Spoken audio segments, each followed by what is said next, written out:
my course was fantastic and the lectures were amazing in DIT and they were incredibly supportive.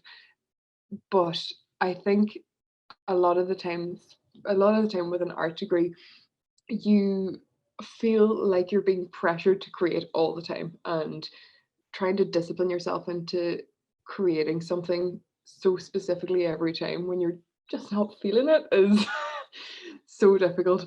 So I think that was the biggest challenge for me, and I still like struggle with trying to get things done or trying to think of things in a certain amount of time. But that, I think that's why I keep so busy. I think I try and keep myself busy and try and fill every hour of my day with this different task. So I have to be like, well, I have to get this done by Friday because on Saturday I'm doing that thing, and then on Sunday that's when it's due. So if I cut my life up into these little chunks, then maybe I can deal with this and try and stay creative. Like, okay, this is urgent. I work well under pressure. I'm going to get this done. And while that is a sort of coping mechanism that I developed in college, it's probably not the most healthy.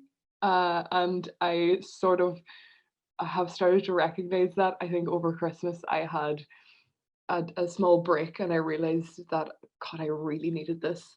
And now that I'm getting back into work and things, and I can see myself slipping into that, like, yeah, I can do that. That's no bother. I can do that. And I love it. But it takes a toll. So I have to sort of look after myself as well. And that's a balance that I'm still struggling with and trying to get over.